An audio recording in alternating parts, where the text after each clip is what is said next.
My wife looked at me and said, cold as ice, I don't cook for poor husbands like you. I only cook for people I love. You're a grown man. Figure it out. I said nothing. Weeks later, when the process server handed her the divorce papers, her, "You're ending this over dinner?" was louder than any meal she ever made. Tuesday, I'm Aaron Miller. That night, I came home wrecked from work and followed the smell of roasted chicken into a picture-perfect dining room. Table set, kids, Lucas, 16, and Hannah, 14, actually laughing, Clara swiping her phone like a conductor. I reached for a spoon. Clara's eyes found me. I don't cook for poor husbands like you. I only cook for people I love. You're a grown man. Figure it out. Silence. The kids froze.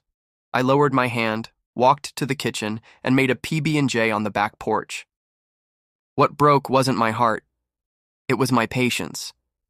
If I was such a poor husband, I decided, it was time Clara learned what rich husbands actually cost. The quiet exit, I didn't fight. I went silent. Day 1, up at 5:30, packed my own lunch, said nothing. Day 2, same. When Clara prodded, "Are you seriously still upset?" I handed her coffee and said, "Not upset. Figuring it out." Day 3, I bought a little propane grill and started cooking outside every night, steak, chicken, vegetables, the works. Then I shut off the faucet she'd mistaken for a spring. As the primary account holder, I ended the Our Money perks. Joint card canceled, automatic transfers to her personal account stopped, household stipends that always included shoes and spa days, gone. Week 2, her cards began declining. "Something's wrong with my account," she said. "Call the bank," I said, reading the paper. Meanwhile, the kids noticed. Lucas asked why I ate on the patio. "Sometimes a man has to take care of himself," I told him. Graham Steele Google led me to Graham Steele. Divorce lawyer, silver hair, shark smile. I brought the prenup, my idea, airtight, the ledgers, I've paid everything for 3 years. And the quote burned into my brain. "She said what?" he asked. I repeated it. He smiled like a surgeon seeing a clean incision. "In 30 years," he said, "the most devastating evidence is character, spoken aloud. We'll file on irreconcilable differences. The prenup protects your business, house, and retirement. She'll cover her own fees." We drew up papers. Service. I was flipping a perfect ribeye when the process server rang. Through the kitchen window, I watched Clara open the envelope, cycle through confusion, shock, panic. "What is this?" she shouted. "Looks like legal documents," I said, walking in. "You're divorcing me over dinner?" "Not over dinner. Over telling your husband he's too poor to deserve basic courtesy, and announcing you only cook for people you love." Tears, on cue. "We can fix this. I'll cook. I'm sorry." "This isn't about lasagna, Clara. It's about respect." Brenda calls her mother, Brenda, rang at 7:43 p.m., voice like a buzzsaw. "Young man, tell me this divorce is a joke." "No joke. You can't end a marriage because my daughter asked you to cook. Did she mention the part where she said she only cooks for people she loves?" Silence. "I'm being a man about this, Brenda. I'm handling my business." "You hired a lawyer?" "Graham Steele." More silence. The kids see through it. At breakfast, Clara tried the family meeting script. "Your stepfather wants to abandon us." "Mom," Hannah said, "we heard what you said. It was messed up." Lucas added, "Either you don't love him or you lied about only cooking for people you love." Later, Lucas came to my office. "If I said that to my girlfriend, she'd dump me. Everyone would say she's right." "Words matter," I said. He nodded. "You're not losing me," I promised. Court Clara hired Rebecca Martinez, master of righteous openings.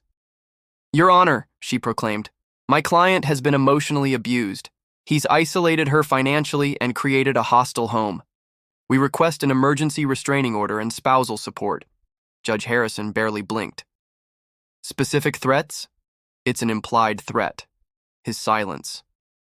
Graham rose, calm and lethal. No threats, no aggression, just a husband who continued paying every bill and started cooking for himself after being humiliated in front of 2 witnesses. He submitted the kids' statements. I don't cook for poor husbands. I only cook for people I love. Figure it out. Mrs. Miller? The judge asked. Did you say that? Clara hesitated, then, I did, but I was frustrated.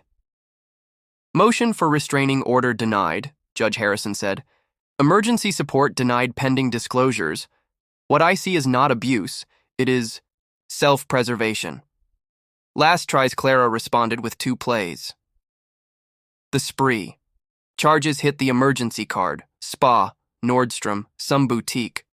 I disputed them and froze the account. Being the primary holder is a beautiful thing. The seduction. A table for 2, black dress, restaurant-grade lasagna. It smells amazing, I said. I'm eating at Murphy's. Aaron, please. You're apologizing to dodge consequences, not because you changed. At Murphy's pub, the bartender slid me a beer. Divorce? Yeah. They always think sorry erases it. Exactly. Settlement 6 months later. Signatures. The prenup held like rebar.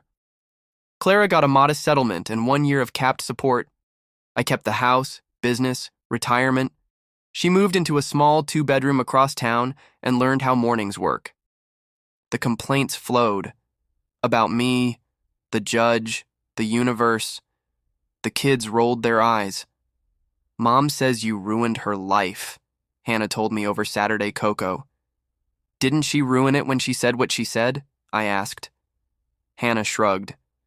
Seems pretty simple, Lucas called one night. I told her, Mom, Aaron didn't ruin your life. You did when you decided to be mean. I thanked him. He just said, words matter. Epilogue Clara once told me, figure it out, thinking, it was a punishment. So I did.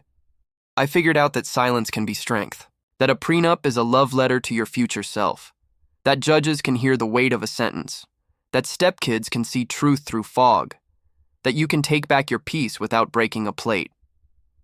Most of all, I figured out that respect isn't negotiable. I grill on the patio a lot these days. The steak's still perfect. The house is quiet. And when dinner's ready, I sit down, because I cook for people I love too.